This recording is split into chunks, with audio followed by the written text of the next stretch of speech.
disturbing evidence of animal cruelty as we investigate the dog meat trade in the Philippines. Most extraordinary way of dealing with animals. The jeep is absolutely full of dogs. The ones on top, obviously alive, but what goes on underneath, I hate to think.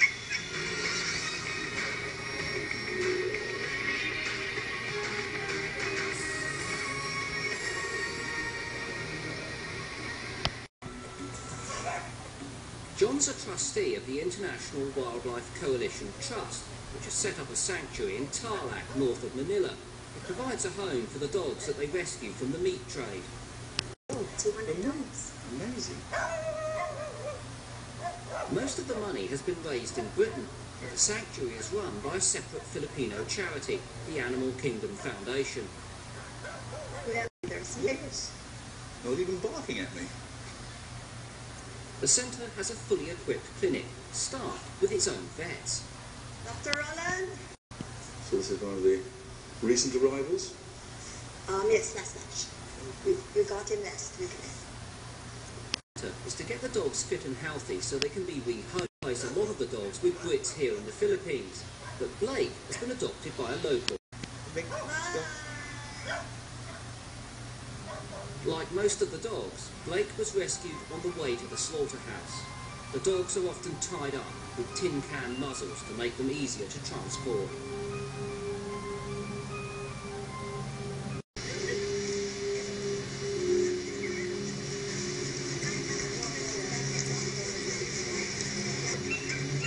It may not look like it, but these dogs are the lucky ones. If the vehicle hadn't been stopped, many would have suffocated on the way to the slaughterhouse.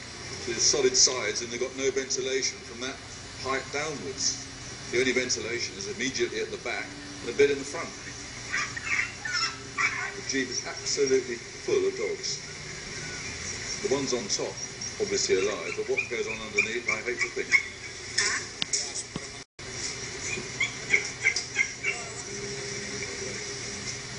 They don't seem to be worried that half of them may well be killed in transit. It's the most extraordinary way of dealing with animals. The rescue team want to get the dogs out as quickly as possible, but they have to be carefully handled and cut free. Mostly, You can see that they've had puppies. they usually are being bought.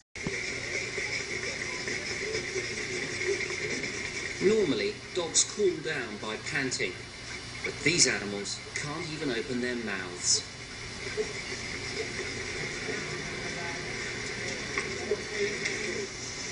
After many hours trapped, the dogs are desperate to get out. They're so frightened they're liable to either try and escape or they'll bite you or both. Come on. Come on. Come on. The dogs are clearly traumatised. Even when they are released, they don't make a sound. Don't worry. Don't worry. Poor little thing. See her pupils all dilated. She's absolutely petrified. Not surprising, is it? It'll be all right now. It's going to be all right. So far, everyone's alive, but there's got to be dead ones underneath the back there. You can hear sort of muffled. Despite their best efforts, 4 of the dogs don't survive. But this is the charity's most successful ever rescue mission. By the end of a long night, they've saved 92 animals and rehoused them in the quarantine pen at the sanctuary.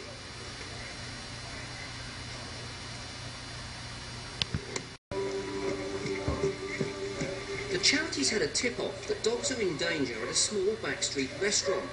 When John arrives, there's already freshly cooked dog meat on sale.